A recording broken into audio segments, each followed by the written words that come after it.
Hi, and welcome to this episode of John's Motorcycle Rescue and Review. Alright guys, the motorcycle riding season is winding down here in central Pennsylvania. I recently got to attend the last Ephrata Breakfast Ride of the 2024 riding season, and it was just an amazing turnout. I thought I would share some of my highlights from the show, and so these are primarily going to be the classic Japanese motorcycles that were at the show, but I have a few other brands as well that were kind of standouts, and I have a surprise for you at the end of this video. There were two motorcycles that pulled in together, and they stole the show. From the time that they pulled up, they drew a crowd even before they were parked, and the entire time they were at the show, there was a crowd around them, looking at them and commenting on them. And so it was just really cool to see. But the surprising thing is, it is a brand of motorcycle that I guarantee you have not heard of before. So stick around for that. We had beautiful weather for this ride. The turnout was awesome. And without further ado, let's get into it. The first brand we'll look at the show is the classic Suzukis that were there. The first one up is Suzuki's 400 Bandit. This is a bike from the mid-90s. My brother's friend had one of these growing up. He was a small, lightweight guy, and he could get the most out of that small displacement motorcycle. I have ridden one of these before. I kind of had some high expectations for it, and when I got on it, what I realized is they make power way, way, way up in the top of the power band, but they're pretty flat power-wise, especially in stock form, down where I'm used to riding a motorcycle on the street. So it's definitely a bike that I would have to get used to.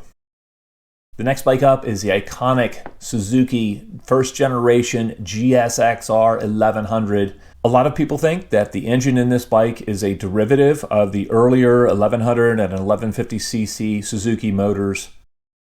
But this is not. This was a new design for the GSXR 1100, and it is an air oil cooled 16 valve 1100cc motor.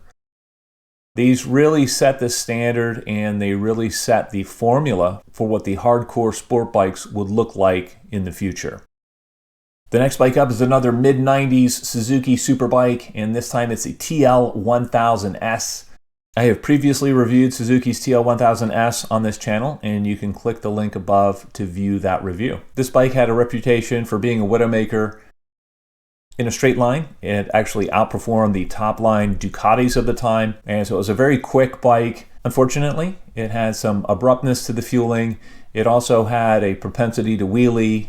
Even though this was a mid-90s bike, it featured fuel injection, and it featured some pretty radical suspension on it, especially in the rear with the rotary damper and the separate spring. These components didn't work quite as well as Suzuki had imagined, but these are still a thrill ride. They still have an awesome motor in them, and it was neat to see this one at the show.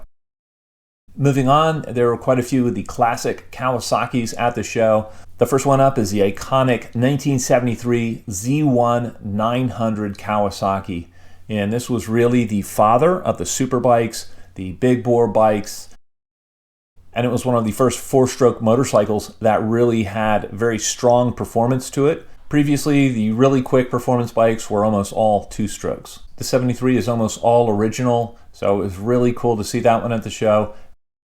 And there was also a beautiful 1974 Kawasaki Z1 that is an unrestored, all-original example. To me, these are one of the prettiest bikes ever produced, and it's always a treat to get to see them. The next bike up is another iconic classic Kawasaki, and that is the Kawasaki H1 triple two-stroke machine. These things were simple, they were inexpensive, and they were very, very quick. These were the quickest production bikes available when they originally came out, and they really didn't have competition performance-wise until the Kawasaki Z900 came out. And even then, these were a quick bike and not to be discounted performance-wise. Moving on, we have a beautiful early 80s Kawasaki LTD 750. My first motorcycle was a twin-cylinder LTD 750, and so I always thought these were cool. I always envied the people with the four-cylinder motors because they had a higher horsepower output and they were much smoother in the process. This was just a beautiful example, and it was great to see it at the show. Here's another 90s bike that you don't see that often, and it is the Kawasaki Zephyr 750. Technically, this bike competed with the Nighthawk 750 from Honda, but if you look at the componentry on the two bikes, the Zephyr 750 has much nicer componentry all the way around. It has nicer suspension. It has big dual disc brakes up front. It has a disc brake in the rear. And this was really the performance model of the two. But because it had the nicer equipment on it, it was more expensive than the Nighthawk 750. I also really like the styling on the 750 Zephyr. I think it's a beautiful bike. Even in the 90s, it was a retro bike meant to emulate the lines of the original Kawasaki Z1. Here's another classic retro Kawasaki, and this time it's the Kawasaki ZRX1200. This bike was originally released in the late 90s as a ZRX1100. It continued in production up through the mid-2000s. I have recently owned one of these and reviewed it on the channel. You can click the link above to view that review. This is another Kawasaki retro bike at the show. This is the Z900RS. I recently had the opportunity to review this motorcycle on this channel. You can click the link above to see that review. The final Kawasaki here is a Kawasaki Voyager XII. And this example was so nicely kept, and it was really pretty in the two-tone red paint with the gold highlighting. Though the Voyager XII looked outwardly similar to the earlier Kawasaki Voyager 1300 six-cylinder motorcycle, the Voyager 1200 was a much simplified machine. It featured a large liquid-cooled inline four-cylinder motor versus a six-cylinder in the 1300. Moving on to the Hondas, the first Honda up here is a gorgeous RVF 400R.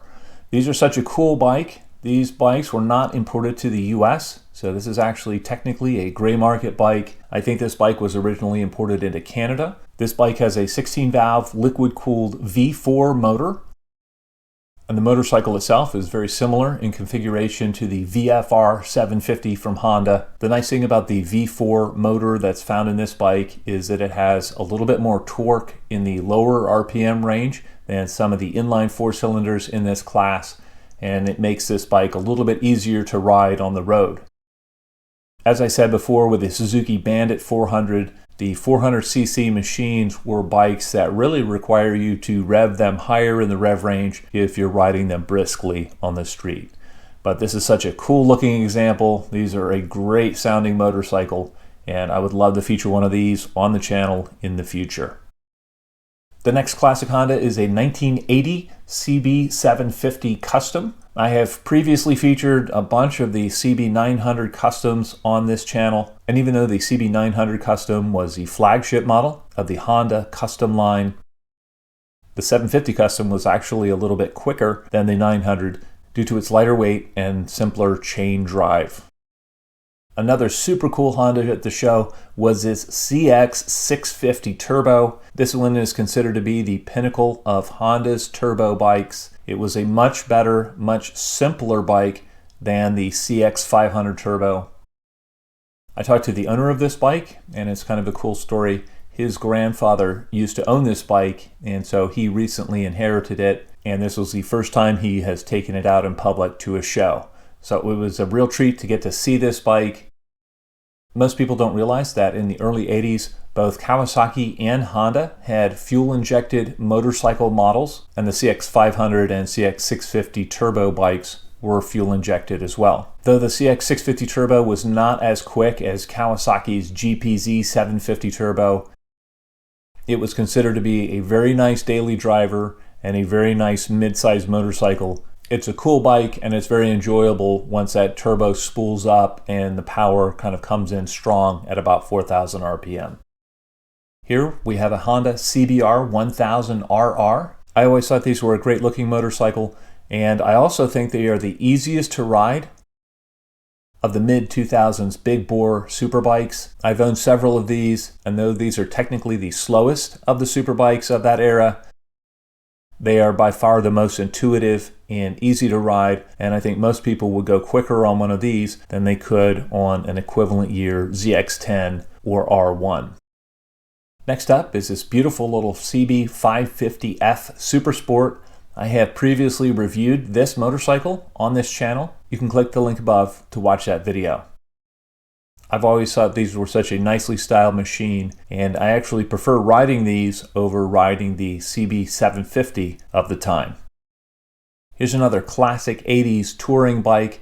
This one is a beautiful Yamaha Venture 1200. This bike was the sportiest of the full touring machines of the mid-80s, and it featured a V4 motor that was very similar to the motor found in the Yamaha VMAX. So it was a quick bike, it was a good handling bike, and it was a real treat to see one that is this old in this nice a condition at the show. Moving away from the Japanese motorcycles, there were several of the Boss Hoss V8 motorcycles at the show. If you're looking for wretched excess in the motorcycling world, I don't think it gets a whole lot more radical than this. These bikes feature large automotive V8s, and I'm sure they're an absolute beast to ride in a straight line, although I'm not too convinced I'd want to ride one through a set of corners. The first one up here is very radical with its flame paint job and its brightly colored motor. The second Boss Hoss is more understated in its all black paint, but it is still a radical bike. Although there were lots of Harleys at the show, I really thought this one stood out in a nice way. This is a Road King. If I had to ride a Harley, I think this one would be a nice one to ride. I really like the paint scheme, and I really like the look of the Road King motorcycles. Next up, we have a single-cylinder Royal Enfield, and I just thought this was a pretty looking little bike. I'm not sure of the displacement on this one, but there are several models of the Royal Enfield line that I would love to feature on this channel in the future. And that brings us to the last highlight of the show, and as you can see, there is a crowd around these two motorcycles, and I saw these bikes come into the show, and even before they got to the parking spaces, there was a crowd forming around them. To me, these really capture the look of the early board tracker motorcycles and the early racing motorcycles. And the shocking thing about these bikes is that they were both built by a local gentleman whose last name is Thomas. He did such a good job on these bikes with the styling of them and with the details and with the weathering of them. The bike with the white wheels is powered by a single-cylinder Harbor Freight motor. The bike in the foreground, the one that looks like it has the old-time single-cylinder motor, is actually an electric bike. It houses the batteries in the fuel tank, and it has an electric motor in the front wheel. It was so cool to see these at the show and to know that some locally built motorcycles kind of stole the show. And it's just a testament to Mr. Thomas's creativity. Very, very cool. All right, guys, as always, I hope you found this video entertaining and informative. And until next time, enjoy the ride.